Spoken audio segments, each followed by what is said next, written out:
La nouvelle est tombée cet été, la marque Olympus, célèbre depuis presque 100 ans, arrête sa division photographie. La photo et Olympus, c'est fini. Bonjour, je suis Julien du site Vexin Photographie. Vous êtes sur ma chaîne YouTube Traitement Noir et Blanc. Bienvenue, ici on parle photo, on parle noir et blanc et on parle matériel en général. C'est donc la fin, Olympus se sépare de sa division photo. Le communiqué est tombé en juin. En fait, il a un peu confirmé les rumeurs qui circulaient dans le monde de la photo depuis fin 2019. Si vous êtes intéressé, vous pouvez retrouver ce communiqué d'annonce de séparation de la division photo en description de la vidéo. On va voir que cette fin de la division photo d'Olympus et donc la mort des appareils Olympus nous amène à réfléchir sur le marché de la photo et nous amène à réfléchir aussi sur l'évolution des pratiques en termes de photo et en termes de matériel. Notamment, Olympus a été célèbre, on y reviendra, pour les premiers appareils compacts du temps de l'argentique, vraiment très performants et permettant de mettre à disposition du grand public une très bonne qualité d'image. Problème, le marché, peu à peu avec l'apparition du portable et l'évolution de la photo sur smartphone, a fait que le compact tout automatique grand public est tombé vraiment en désuétude. Du coup, on peut même se poser la question aujourd'hui, à part le réflexe et l'hybride, est-ce que les compacts sont encore légitimes sur le marché de la photo? Est-ce que ça vaut encore le coup d'avoir un appareil photo compact, étant donné l'évolution des smartphones? Pour beaucoup de personnes, la réponse est évidemment non. Le smartphone a remplacé l'appareil photo compact tout automatique. Cependant, pour certaines utilisations, je pense notamment à des photos naturalistes, où il faut s'équiper d'un zoom assez important, le smartphone ne rivalise pas encore avec l'appareil compact. Et même un appareil compact numérique entrée de gamme aujourd'hui a un véritable zoom optique, 5 fois, 10 fois, plus performant que le zoom numérique d'un téléphone portable. Mais à part certains marchés de niche, voilà, l'appareil compact tout automatique a clairement été cannibalisé et s'est fait complètement bouffer par le smartphone qui est aujourd'hui très performant. Et hélas, comme on va le voir, énormément d'innovations et de grandes innovations d'Olympus étaient justement dans ce domaine de la photo de qualité professionnelle mise à disposition par automatisme au grand public. Et du coup, le smartphone maintenant a pris la place de ce marché et du coup, ça fait une perte nette pour Olympus pour ce type d'appareil. On va un peu revenir sur l'histoire d'Olympus et c'est vraiment l'annonce, la mort d'un grand innovateur de photo. La marque Olympus elle-même remonte à 1921, donc elle est presque centenaire et donc a déjà une longue histoire. Le premier appareil photo, alors c'est une vieille technologie et c'était en 1936, c'était un vieil appareil à souffler, comme vous voyez sur la photo. Voilà, c'est une technologie d'appareil alors qui a duré quand même une bonne vingtaine d'années. Il s'en vendait encore et il s'en vend encore pour des collectionneurs. Voilà, donc la photo que vous avez vu passer là, c'est un appareil à souffler d'Olympus, le même type que ceux qui étaient disponibles dans les années 30. Ensuite, la guerre va arriver, et puis le retour de la consommation dans les années 50. Mais vraiment, les 30 glorieuses pour Olympus, ce sera les années 70, 80 et 90, où ils vont vraiment marquer le marché et vraiment concurrencer sur certains domaines les marques Canon et Nikon. Un premier appareil emblématique qu'on peut citer, c'est l'OM2, qui date du milieu des années 70. Voilà, c'est un des premiers appareils vraiment mythiques, qui est devenu mythique d'Olympus.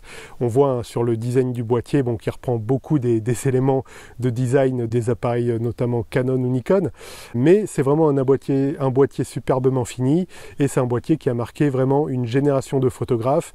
Il s'en vend encore d'occasion, c'est encore un bon appareil qu'on peut trouver si on veut commencer l'argentique.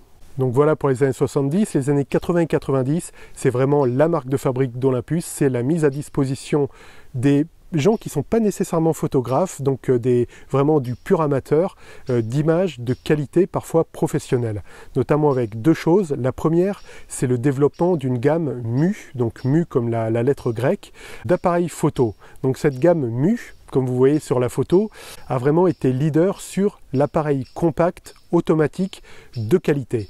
Il produisait vraiment des images extraordinaires et notamment sa version zoom. Je crois à l'époque les zooms, c'était un zoom 35-70 qui était dessus, produisait vraiment de superbes images dignes d'appareils, parfois d'appareils professionnels avec un très beau piqué. Bref, c'était vraiment des années phares pour Olympus qui a su profiter de ce marché, de cette mise à disposition de la photographie pour le plus grand nombre et qui avec sa gamme MU a vraiment marqué le marché. Une autre marque sur le marché, c'est au tout début des années 90, les appareils notamment IS-1000. Alors c'est tout simplement des bridges, comme vous voyez sur la photo, et je sais, on en a eu un, nous, dans ma famille, quand j'étais adolescent, et c'est des super appareils bridge avec une qualité d'image top, avec une possibilité vraiment de débrayer beaucoup de réglages et d'apprendre vraiment la photo. Donc c'était des appareils pédagogiques et qui mettaient au service de tout le monde, au service du particulier, de l'amateur, une qualité de photo digne des grandes gammes réflexes des années 80. Voilà donc l'appareil compact automatique, le bridge, deux innovations où vraiment Olympus a été leader, ou alors ils n'ont peut-être pas inventé le concept de compact et de bridge, mais ils ont été vraiment leaders sur le marché, parce qu'à l'époque, fin des années 80 et années 90, il y avait plein de compacts, C'était la grande mode, il y a eu des Kodak, notamment beaucoup de Kodak, des appareils Ricoh, mais en termes de vraiment de piqué d'image et de qualité, personne rivalisait avec Olympus, ce qui en a fait vraiment un fer de lance de la qualité photo dans ces années-là. Une dernière innovation là a vraiment marqué, donc c'était une innovation conjointe, c'est le capteur micro 4 tiers. Donc là on parle de capteur, et vous savez il y a le plein format, donc issu des anciens formats argentiques, standard. Un peu plus petit il y a le capteur APS-C, et encore un peu plus petit il y a eu donc en 2008 la création du micro 4 tiers qui a permis d'avoir des appareils designés avec des optiques plus petites mais toujours très qualitatives. Et bref, ça a permis de designer des optiques autour de boîtier, d'avoir des combos optiques boîtier très performants avec un encombrement réduit. C'est quelque chose qui a été créé en 2008 et qui a été repris donc par d'autres fabricants, notamment aujourd'hui quand on pense micro 4 tiers. Alors je sais pas pour vous, mais moi je pense tout de suite Panasonic, notamment beaucoup de vidéastes semi-pro ou pro utilisent beaucoup des appareils comme le GH4 ou le GH5, donc c'est des appareils photo hybrides qui utilisent ce format de capteur micro 4 tiers.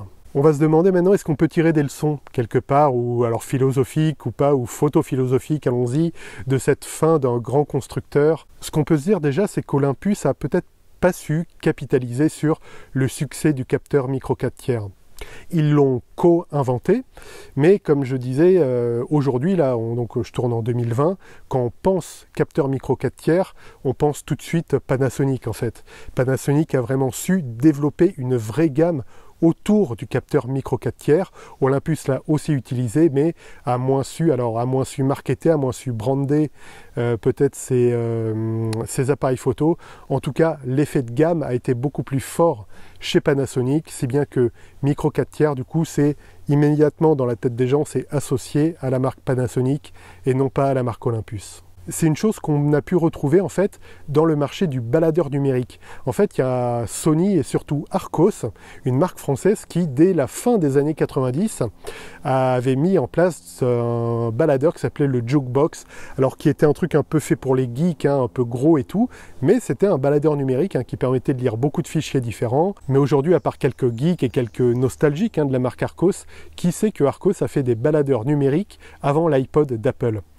Apple a cette force qu'ils savent vraiment, à partir d'un concept qu'ils n'inventent pas forcément, mais créer ce qu'on appelle une dynamique de gamme, ce qui a été fait avec l'iPod, qui a été décliné en iPod mini, puis iPod nano, iPod touch, etc. C'est exactement ce qu'a fait Panasonic avec le capteur micro 4 tiers, là où Olympus n'a pas su vraiment décliner de choses concrètes et lisible au niveau marketing pour le public. Panasonic a très bien su décliner toute une gamme logique, lisible et qu'on peut identifier du premier coup d'œil pour faire dire immédiatement à un photographe micro 4 tiers, paf, j'associe ça tout de suite à Panasonic. Une deuxième chose qui peut-être, là je suis vraiment dans les conjectures et c'est sans doute beaucoup plus compliqué que ça, mais qui peut-être a entraîné la chute, c'est que deux des grosses innovations d'Olympus, comme on l'a vu, sont des choses qu'ont pu remplacer ensuite le smartphone. On l'évoquait un peu en début de vidéo, hein, toute cette évolution qui a fait que finalement l'appareil photo compact, à part certaines applications très particulières, mais l'appareil photo compact s'est fait remplacer chez le tout un chacun par le smartphone. Or, Olympus a beaucoup innové dans ces domaines, donc c'était des innovations, mais des innovations qui avaient une durée de vie limitée. Ce qui n'est pas le cas du capteur micro 4 tiers. Le capteur micro 4 tiers, c'est une innovation qui est amenée à se développer avec des optiques, une gamme, comme le fait Panasonic et hélas comme l'a moins bien fait Olympus. En revanche, tout ce qui est innovation en termes d'appareils compacts, c'est une innovation qui était limitée dans le temps, qui a été faite dans les années 80 et 90 et qui, hélas, n'avait plus lieu d'être à la fin des années 2000 et dans les années 2010 où les appareils photo des smartphones sont devenus de plus en plus performants. Voilà ce qu'on pouvait dire sur la fin d'Olympus, un grand constructeur. Alors la marque existe encore, hein, et peut-être la marque va être rachetée par quelqu'un d'autre, on ne sait pas, mais pour l'instant c'est la fin. À titre personnel, bon, il y a un peu de tristesse quand même, parce que c'est un fleuron quand même technologique, il y a eu de belles innovations, et surtout ils sont marqueurs de l'apport, de la qualité, même pour ceux qui ne sont pas sachants dans le domaine. Ça permettait vraiment à n'importe qui de faire des belles images, bon, pour peu d'être capable de faire rentrer quelque chose dans le cadre, mais en gros il n'y avait qu'à cadrer, shooter, et ça rendait quand même des images très bien piquées, même avec les appareils compacts automatiques de la gamme Mu, après la gamme Mu avec zoom qui était super. Et bref, à titre personnel, j'ai aussi utilisé de l'Olympus, et donc qui dit utiliser un appareil, dit qu'on se souvient des photos qu'on a prises avec cet appareil, et donc ça rappelle des moments de l'adolescence, de l'enfance, que j'ai prises avec cet appareil. Voilà, donc bravo Olympus pour ces années d'innovation, et voilà, quelque part c'est pas mort, hein. Le capteur micro 4 tiers existe encore aujourd'hui et encore développé largement par Panasonic. Hélas, Olympus n'aura pas su transformer l'essai pour lui-même. Merci d'avoir suivi cette vidéo, n'hésitez pas à vous abonner, à liker, à commenter. Il y a une vidéo qui sort tous les vendredis à 18 h.